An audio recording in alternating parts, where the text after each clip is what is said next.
Shine परिवार के आप सभी कस्टमर, सभी एसोसिएट, आप सभी को Rashid Naseem, chairman shine group का प्यार भरा नमस्कार। साथियों, लायबिलिटी उतारने के नाम पर पिछले 3 सालों में न जाने कितने नेता, न जाने कितने वकील, न जाने कितने लीडर्स, न जाने कितने प्रेसिडेंट, एसोसिएट ने आप सभी लोगों को तरह तरह की कहानियां, तरह तरह की स्टोरियां बता करके, तरह तरह की डर दिखा करके अब तक जो विचलित कर रखा था। आप सभी लोगों के सहयोग से ऊपर वाले का बहुत बहुत शुक्र है कि पिछले चंद महीनों से जो मुहिम स्टार्ट हुई है, आपकी लायबिलिटी कैसे ख़त्म होगी, वो बिल्कुल सही डायरेक्शन में, सही तरीके से और सही लोगों के द्वारा ड्राइव की जा रही है। शशि बालाजी का यह सराहनीय कार्य कि सुप्रीम कोर्ट तक जाना और उसके बाद आगामी तारीख को माननीय उच्च न्यायालय में जो डेट आ रही उससे ठीक पहले मीडिया के सामने प्रेस कॉन्फ्रेंस करना और कस्टमर के दर्द को पब्लिक के सामने लाते हुए उच्च न्यायालय के संज्ञान में बात लेकर के आना कि वाकई में असली पीड़ित जो हैं उनको तो आज तक उनका दोहन किया जा रहा है और कुछ लोग अपनी दुकान चलाने के लिए स्टोरियां बना बना करके शाइन के नाम की लायबिलिटी का डर दिखा दिखा करके, शाइन के ऊपर अलग आरोप लगा लगा करके उन निरीह, कमज़ोर और बेसहारा कस्टमर्स को जो अब तक लूटने का काम करते चले आ रहे हैं लायबिलिटी उतारने के नाम पर, ये खेल ही अलग था। और इस खेल के अंदर सिर्फ और सिर्फ उन लुटेरे के द्वारा जो कस्टमर को लूट रहे थे, सिर्फ पैसा दोहन करना ही उनका उद्देश्य था।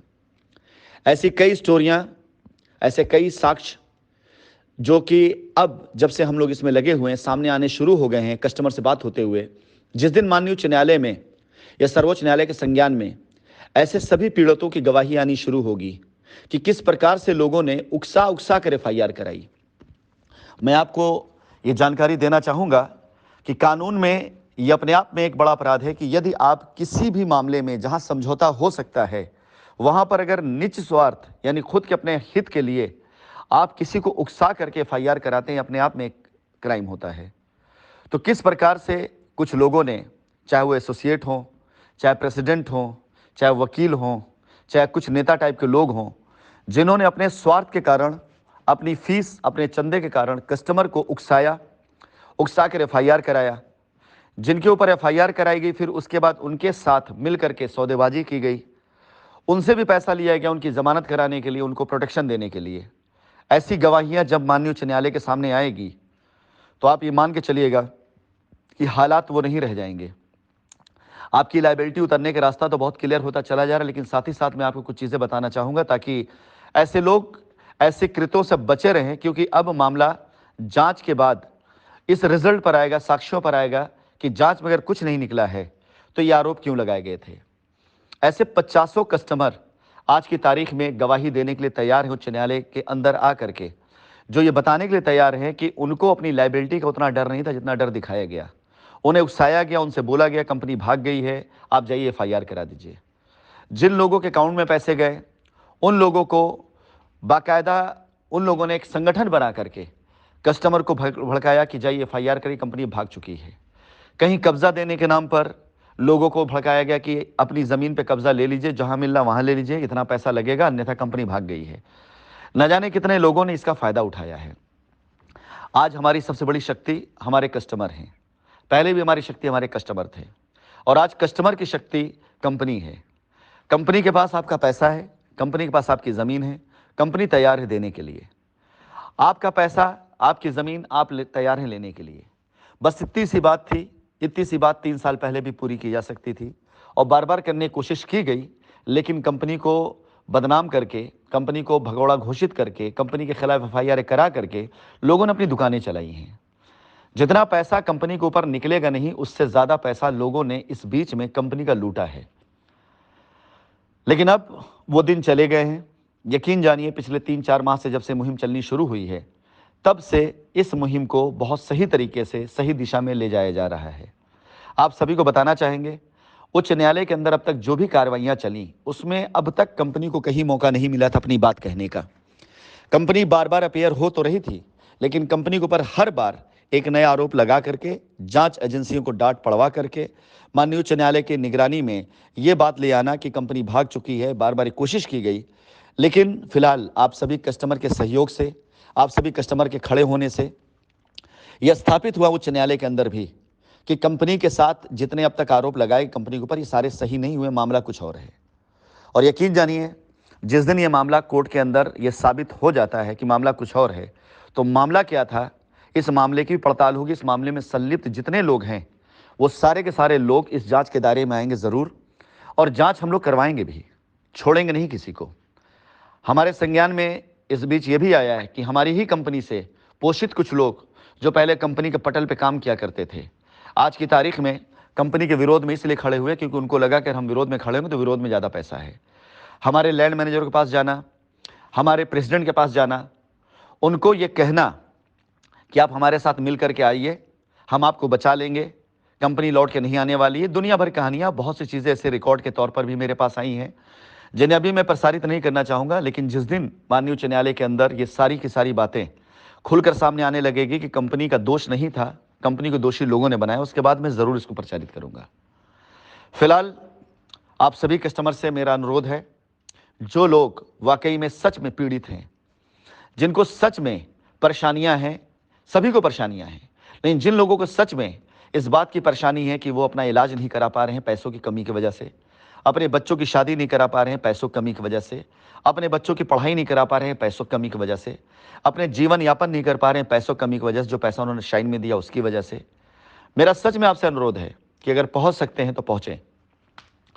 माननीय उच्च न्यायालय में 2 तारीख की तारीख रखी गई है। मैं आप लोगों को थोड़ा सर्वोच्च न्यायालय का भी अपडेट देना चाहूँगा, क्योंकि कुछ लोग आप सभी लोगों से ये सवाल ज़रूर कर रहे हो कि सर्वोच्च न्यायालय की क्या कहानी हुई।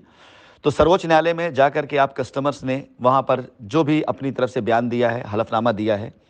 सर्वोच्च न्यायालय में नियुक्त किए गए अधिवक्ता महोदय उसकी बाकायदा ड्राफ्टिंग बनाकर, कुछ पेपर की रिक्वायरमेंट है, वो सारे के सारे पेपर डिटेल में आपको उन लोगों से पता चल जाएगा जो लोग सर्वोच्च न्यायालय गए थे। उन पेपर को कलेक्ट करके जो जो रिक्वायरमेंट वहाँ पे थी वो सारा इकट्ठा करके इसी 2-3 दिनों के अंदर अंदर सर्वोच्च न्यायालय के जो हमारे अधिवक्ता हैं उन तक पहुँचा ज़रूर दिया जाएगा। उसके बाद शायद हो सकता है 2 तारीख की तारीख आ जाए। 2 तारीख की तारीख अगर आ जाती है पहले, सर्वोच्च न्यायालय में केस जाने से पहले, और 2 तारीख में अगर उच्च न्यायालय के अंदर हमारी बात, कस्टमर की बात सुन ली गई और कंपनी को रास्ता दिया जाना शुरू हो गया, तो शायद सर्वोच्च न्यायालय में इस बात के लिए रिट नहीं डाली जाएगी कि इस मामले को तेज किया जाए। लेकिन अगर इस बार की तारीख ऐसे की उम्मीद ना के बराबर है, बिल्कुल ना के बराबर है, कि अगर किसी प्रकार से ऐसा लगता है कि मामला लंबित हो रहा है तो सर्वोच्च न्यायालय में इमीडिएट ये रिट डाल दी जाएगी कि हाईकोर्ट को आदेशित किया जाए, डायरेक्ट किया जाए कि वो इस मुकदमे को जल्द से जल्द इसकी सुनवाई करके इसका रास्ता निकाल दिया जाए, निस्तारण कर दिया जाए। इसके साथ ही साथ आप सभी लोगों को बताना चाहूँगा, ताकि आप में से वो सारे के सारे लोग जो आज अनजाने में किसी ऐसे अपराध में संलिप्त हो रहे हैं वो सभी के सभी अलर्ट हो जाए। माननीय सर्वोच्च न्यायालय में बाकायदा अब तक के सारे इंसिडेंट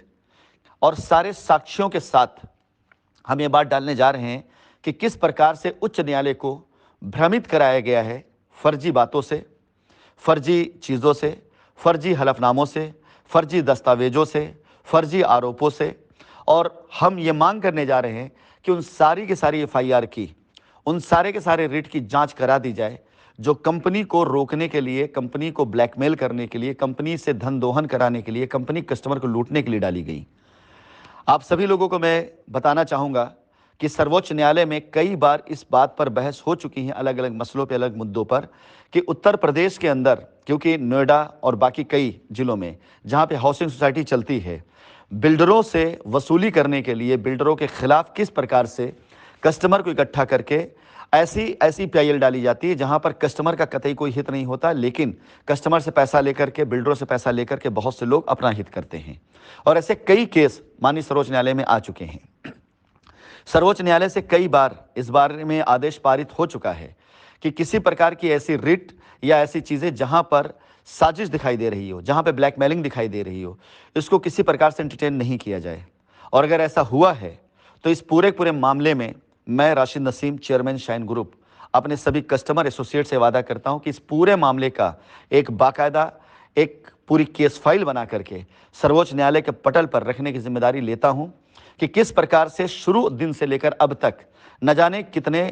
कुकुरमुत्ते जैसे नेता पैदा हुए जिन्होंने कभी धरना प्रदर्शन इन सब के नाम पर कस्टमर को उकसाया, न जाने कितने ऐसे भाषणबाजी की गई, सोशल मीडिया पर न जाने कैसे ऐसे भड़काऊ बयान और भड़काऊ वीडियो, भड़काऊ ऑडियो डाले गए जिससे कस्टमर भड़क जाए। न जाने कितने ऐसे कस्टमर जिनसे पैसा लेकर के मुकदमा कराने के नाम पर पहले पैसा लिया गया, फिर पैरवी के नाम पर पैसा लिया गया, जब कोई रिजल्ट नहीं निकला तो उन्हें गालियां दी गई, उन्हें बहुत बुरे बुरे शब्दों से उन्हें संबोधित किया गया। ऐसे न जाने कितने मामलात जो सुप्रीम कोर्ट के पटल पे जाएंगे ज़रूर। इस मामले की पूरी बाकायदा गहन जांच कराने के लिए कितना समय लगा क्यों? जब कंपनी 3 साल पहले रजिस्ट्री कराने के लिए तैयार थी, पैसा दे रही थी, कंपनी अपने कस्टमर संपर्क में थी, जूम मीटिंग के द्वारा संपर्क में थी, तो सारी की सारी जूम मीटिंग की जांच करा ली जाए कि कहीं पर किसी भी जूम मीटिंग में किसी कस्टमर को कंपनी ने यह कहा हो कि हम आपकी लायबिलिटी नहीं उतारेंगे। हर जगह पर हर कस्टमर से मैंने लगातार बात करने की कोशिश करी है। ये सारे मामलात, ये सारी चीज़ें सुप्रीम कोर्ट के पटल पे जाएंगे ज़रूर। माननीय उच्च न्यायालय में एक बार हमें रास्ता मिल जाता है तो अच्छी बात है, ये सबसे अच्छा बेहतर रास्ता होगा। और अगर किसी भी कारणवश इस बार की तारीख लंबित होती है तो सर्वोच्च न्यायालय में हम सभी कस्टमर की गुहार लेके ज़रूर जाएंगे। और याद रखिएगा, ऐसे न जाने कितने मिसाल वाले अब तक जजमेंट आ चुके सर्वोच्च न्यायालय से, उच्च न्यायालय से, जिसमें समय तो ज़रूर लगा है लेकिन कस्टमर को राहत मिली भी है। मैं आशा करता हूं कि इस मुहिम को आप सभी लोग जो ड्राइव कर रहे हैं, जो इसकी अगुवाई कर रहे हैं, वो सभी बिल्कुल अंजाम तक पहुंचा करके ही दम लेंगे। रास्ते में कहीं साथ छोड़ेंगे नहीं किसी कस्टमर का, ना कंपनी का। किसी से विचलित नहीं होंगे, किसी से डरेंगे नहीं। 1 तारीख को आप सभी लोगों ने जो उच्च न्यायालय के समक्ष जा करके अपनी बात रखने का फैसला किया है 2 तारीख की तारीख में, और साथ ही साथ जो प्रेस कॉन्फ्रेंस करने का आप लोगों ने तय किया है, इसका मैं स्वागत करता हूं और आशा करता हूं कि अधिक से अधिक मात्रा में लोग वहां पहुंचें। और पहुंचने के बाद एक चीज़ ज़रूर देखिएगा कि ऐसे कितने चेहरे हैं जो आपके साथ खड़े हो सकते थे आपकी लायबिलिटी उतारने के लिए, लेकिन आपसे वो किनारा कर कस के विरोधियों के साथ खड़े हैं सिर्फ चंदा वसूलने के लिए, सिर्फ कंपनी की ज़मीनों को हड़पने के लिए, सिर्फ कंपनी द्वारा दिए गए पैसों को दबा लेने के लिए। ये जाकर वहाँ ज़रूर देखिए। और अब आप सभी लोगों से मेरा निवेदन है कि कम से कम अपने शब्दों में वो ज्वाला ज़रूर लेकर के आइए जो इन लोगों की बातों को, इन लोगों के इल्ज़ामों को, इन लोगों के द्वारा लगाए गए आरोपों को जलाकर खाक करे। कम से कम अपने शब्दों में, अपने नेत्रों में वो विश्वास, वो कॉन्फिडेंस ज़रूर लेकर के आइए जो ऐसे चोर मक्कारों की बातों को कम से कम खंडित कर सके। 1 तारीख आप सभी लोगों के लिए, हमारे लिए एक यादगार तारीख बने। इस तारीख में आप सभी जिस हाल में जैसे भी वहां पहुंचेंगे, मेरा पूरा समर्थन आपके साथ में रहेगा। मैं धन्यवाद देता हूं शशि बाला जी को कि उन्होंने किस प्रकार से इस मुहिम को यहां तक पहुंचाया है। उनकी अगुवाई में, उनकी लीडरशिप में जिस प्रकार से आज कस्टमर एक बैनर तले खड़ा हुआ है, आप खुद देख लीजिए कि पिछले 3 सालों से चलाई गई हर एक मुहिम में कहीं ना कहीं चंदा था, पैसा था, गालियां थीं, अपशब्द थे, इल्ज़ाम थे, टेंशन था। लेकिन जब से यह मुहिम शुरू हुई है, कम से कम एक संतोष तो है कि आपका पैसा मिलेगा ज़रूर, थोड़ा सा देर लग सकती है लेकिन मिलेगा ज़रूर। ये मुहिम फेल नहीं होगी और 1 रुपया भी आपका कहीं खर्च नहीं होने दिया जाएगा।